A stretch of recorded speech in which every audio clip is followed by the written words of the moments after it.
اس سوال کا بڑا امپورٹنٹ سا جواب بڑا سیدھی سی چیز ہے. دیکھو یہ والی سوچ ہماری تیار کی گئی ہے, یہ سوچ ہماری بنائی گئی ہے کہ دیکھیں بیت المقدس ہے وہ یہودیوں کی جگہ ہے, ادھر یہودیوں کا معاملات رہے ہوئے ہیں, اگر ہمارے پاس مکہ ہے مدینہ ہے تو ان کو بھی ایک جگہ دے دی جائے, بھلے وہ اپنا ہیکل سلیمانی بنا دیں. اگر ہم اس چیز کو کلیم کو مان لیں, اگر ہم اسرائیل کے اس کلیم کو مان لیں کہ اسرائیل تمہاری زمین تھی, 2000 سال پہلے تمہیں یہاں سے نکالا گیا تھا اور چونکہ تمہیں نکالا گیا تھا تو تم نے واپس آ کے یہ زمین لیے, یہ وہ بات ہے جو انہوں نے اپنے بچے کے دماغ میں ڈالی ہوئی ہے کہ ہمیں یہاں سے نکالا گیا تھا, ہمیں نکالا گیا تھا تو اس کا مطلب ہے کہ ہم واپس ادھر آ کے بیٹھنے کا اختیار رکھتے ہیں. اگر ہم اس کلیم کو مان لیں نوجوانوں, اگر ہم اس کلیم کو مان لیں تو کل ان کا کلیم ہوگا کہ ہمیں یثرب سے نکالا گیا ہے. دیکھیے اوس اور خزرج سے ان کو قبائل یہاں آ کے بیٹھے, دیگر یہودی قبائل ادھر آ کے بیٹھے. یہ کون سے قبائل تھے؟ انہوں نے آ کے مدینہ کو آباد کیا تھا, انہوں نے آ کے یثرب کو آباد کیا تھا. دنیا بھر سے لوگ ادھر آ کے آباد ہوئے تھے. جس وقت ٹائٹس نے 70 AD کے اندر ان کا ہیکل سلیمانی مسمار کر دیا, ان کے پاس کوئی جگہ نہیں تھی, تو یہ روتے روتے ادھر آ کے بیٹھے. ان میں اوس تھا, ان میں خزرج تھا, یہ اور کئی ایسے قبیلے تھے جو ادھر آ کے بیٹھ گئے, اور یہاں پر آنے کے بعد وہ اپنی جگہ پہ بیٹھ جاتے ہیں. تو مجھے یہ بتائیں کہ اگر آج وہ 2000 سال پرانی جگہ مان رہے ہیں تو کل کو وہ آپ سے کہیں گے یہ یثرب ہمارا ہے, یہ مدینہ ہمارا ہے, یہ ہمیں واپس کرو. پھر وہ آپ سے کہیں گے کہ آپ نے سرداری غلط طریقے سے ہم سے لی ہے. وہ کہیں گے رسول اللہ نے سرداری ہم سے کیوں لی ہے؟ سرداری کا حق تو ہے وہ عبداللہ بن ابی کا تھا کہ عبداللہ بن ابی کو قبر سے نکال کے آپ اس کے ہاتھ میں وہ دے دیں گے. آپ اس چیز کو اگر کہتے ہیں کہ یہ بیت المقدس تمہارا ہیکل سلیمانی بنا دو, یا ہم اپنے آپ کو عزت دار بنا کے کہتے ہیں چیز کو اپنے ہاتھ میں لے لو, تو کل کیا آپ اپنا مدینہ بھی ان کے حوالے کر دیں گے؟ کیونکہ وہ کل یہ کلیم ڈالیں گے.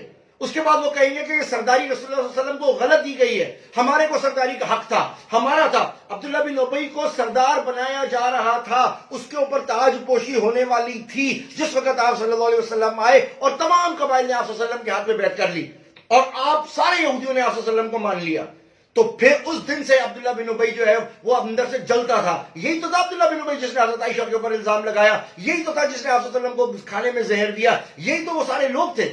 کل کو آپ ان کا کلیم وہ مان لیں گے, اگر 2000 سال پرانا کلیم مانتے ہیں تو کیا کل کو آپ وہ والا کلیم ان کا مان لیں گے کہ مدینہ ان کا تھا؟ پھر آپ مدینہ بھی ان کو دے دیجئے گا. پھر کہاں گئے آپ کے لبیک یا رسول اللہ کے نعرے؟ کدھر گئے آپ کی دوسری چیزیں؟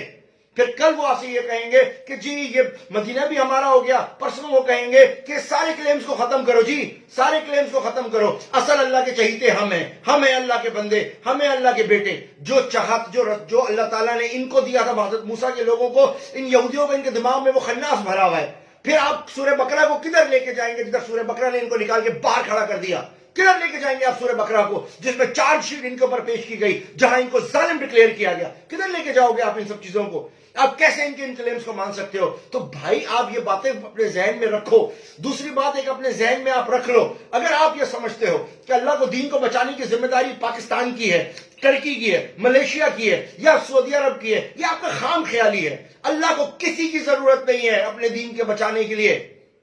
اللہ کے رسول کی شریعت کو بچانے کے لیے کسی کی ضرورت نہیں ہے. اللہ تعالیٰ کو بالکل کسی کی ضرورت نہیں ہے. اللہ تعالیٰ کہتا ہے تم نہیں کرو گے تمہاری جگہ میں ایک اور قوم لا کے کھڑی کر دوں گا, اور وہی کرے گا. کہ چنگیز خان کے دور کے اندر ہلاکو خان نے جو مسلمانوں کے ساتھ کیا, جو اس وقت کیا ہمارے حکمراں کر رہے تھے, اس کے بعد اللہ تعالیٰ نے کس کے ہاتھ میں طاقت دی؟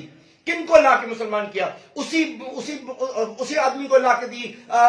اسی چنگیز قبائل کے اندر سے ایک آدمی آ کے کھڑا ہو گیا, اور اس آدمی کو اسلام نے قبول کرنے کے بعد وہ کہاں سے کہاں پہنچ گیا. تو یہ عملہ کو کسی کی ضرورت نہیں ہے, یاد رکھو. اگر آپ کو یہ لگتا ہے کہ اللہ تعالیٰ نے آپ کو یہ ملک دیا ہے اور آپ کا ملک ہی ہوگا, آپ کی خام خیالی ہے. اگر آپ اس چیز کے اوپر عمل نہیں کرو گے, اللہ تعالیٰ اٹھا کے باہر پھینک دے گا, دوسری قوم کھڑی کر دے گا. اللہ تعالیٰ سب کچھ کر سکتا ہے. لہٰذا اپنے ذہن میں آپ رکھیں, یہ خام خیالی ہے ہماری کہ آپ یہ ان کو دے دو تو وہ چھوڑ دیں گے. آپ نے ایک کلیم مانا, وہ 10 کلیم ان کے مانیں گے. اس چیز کو آپ اپنے ذہن میں رکھیے گا بالکل اچھے طریقے سے.